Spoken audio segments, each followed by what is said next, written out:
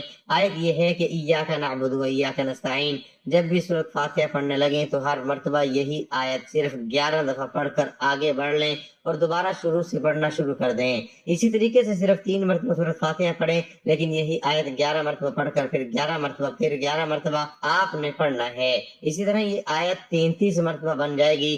جب یہ اکیلی آیت 33 بار ہو جائے، باقی فاتحہ 3 بار ہو جائے گی، اس کے بعد سورۃ اخلاص 11 مرتبہ پڑھیں۔ بسم اللہ الرحمن الرحیم، قل هو اللہ احد اللہ الصمد لم یلد ولم یولد ولم یکن له کفوا احد، اور جب آپ یہ عمل کریں اول و آخر کم سے کم 3 بار درود شریف کے ساتھ پڑھیں، پھر اس کے بعد اللہ پاک سے دعا مانگے۔ یہ ایسا وظیفہ ہے کہ انشاءاللہ آپ کی کوئی بھی دعا رد نہیں ہوگی۔ یہ انتہائی طاقتور اور آزمودہ وظیفہ ہے، یہ بہت ہی مجرب وظیفہ ہے۔ میں نے سوچا کہ یہ تحفہ اپنے ناظرین کو بھی دے دوں، کیونکہ اس دور میں کافی لوگ پریشان ہیں، روپے پیسے کی کمی ہے۔ انشاءاللہ العزیز اللہ رب العزت آپ کو بھی اپنے فضل و کرم سے اس مالی تنگ دستی سے نجات دے گا انشاءاللہ، اور خوشخبری ملے گی۔ اور یہ عمل ایمانداری کے ساتھ اور مکمل یکسوئی کے ساتھ کرو۔ مسند احمد میں سیدنا ابو سعید بن معلا رضی اللہ عنہ سے مروی ہے کہ میں نماز پڑھ رہا تھا اور رسول اللہ صلی اللہ علیہ وآلہ وسلم نے مجھے بلایا، میں نے کوئی جواب نہ دیا۔ جب نماز سے فارغ ہو کر میں رسول اللہ صلی اللہ علیہ وآلہ وسلم کی خدمت میں حاضر ہوا تو آپ صلی اللہ تعالی علیہ وسلم نے فرمایا، اب تک کس کام میں تھے؟ میں نے کہا، یا رسول اللہ میں نماز میں تھا۔ آپ صلی اللہ علیہ وآلہ وسلم نے فرمایا، کیا اللہ تعالیٰ کا یہ فرمان تم نے نہیں سنا؟ یا ایھا الذین آمنوا استجیبوا للہ وللرسول اذا دعاکم لما یجیبکم۔ اے ایمان والو، اللہ کے رسول جب تمہیں پکاریں تم جواب دو۔ اچھا سنو، میں تمہیں مسجد سے نکلنے سے پہلے بتا دوں گا کہ قرآن پاک میں سب سے بڑی سورت کون سی ہے۔ پھر میرا ہاتھ پکڑے ہوئے جب آپ صلی اللہ علیہ وآلہ وسلم نے مسجد سے جانے کا ارادہ کیا تو میں نے آپ صلی اللہ علیہ وآلہ وسلم کا وعدہ یاد دلایا۔ آپ صلی اللہ علیہ وآلہ وسلم نے فرمایا، سورت الحمدللہ رب العالمین ہے، یہی سبھی مسانی ہے اور یہی وہ قرآن عظیم ہے جو مجھ کو دیا گیا۔ اسی طرح یہ روایت صحیح بخاری شریف، ابو داؤد، نسائی اور ابن ماجہ میں بھی دوسری سندوں کے ساتھ ہے۔ وقدی نے یہ واقعہ سیدنا ابی بن کعب رضی اللہ عنہ کا بیان کیا ہے۔ موطا مالک میں ہے کہ رسول اللہ صلی اللہ علیہ وآلہ وسلم نے سیدنا ابی بن کعب رضی اللہ عنہ کو آواز دی، وہ نماز میں مشغول تھے۔ فارغ ہو کر آپ صلی اللہ علیہ وآلہ وسلم سے ملے۔ فرماتے ہیں کہ آپ صلی اللہ علیہ وآلہ وسلم نے اپنا ہاتھ میرے ہاتھ پر رکھ دیا۔ اس وقت مسجد سے باہر نکل ہی رہے تھے کہ فرمایا، میں چاہتا ہوں کہ مسجد سے نکلنے سے پہلے تجھے ایسی صورت بتاؤں کہ تورات، انجیل اور قرآن میں اس کے مثل نہیں۔ اب میں نے اپنی چال سست کر دی اور پوچھا، یا رسول اللہ وہ کون سی صورت ہے؟ آپ صلی اللہ علیہ وآلہ وسلم نے فرمایا، نماز کے شروع میں تم کیا پڑھتے ہو؟ میں نے کہا، الحمدللہ رب العالمین، پوری سورت تک۔ آپ صلی اللہ علیہ وآلہ وسلم نے فرمایا، یہی وہ سورت ہے سبا مسانی اور قرآن عظیم میں جو مجھے دیا گیا ہے۔ ہمارا عقیدہ ہے کہ اللہ تعالیٰ ہمارا خالق مالک رازق ہے، وہ رب العالمین، ارحم الراحمین، احکم الحاکمین اور مالک الملک ہے۔ تمام عزتیں، عظمتیں، قدرتیں، خزانے، ملکیتیں، بادشاہتیں اسی کے پاس ہیں۔ سب کا داتا اور داتاؤں کا داتا وہی ہے۔ ساری مخلوق اسی کی بارگاہ کی محتاج اور اسی کے دربار میں سوالی ہے، جبکہ وہ عظمتوں والا خدا ہے، نیاز، غنی، بے پرواہ اور تمام حاجتوں سے پاک ہے۔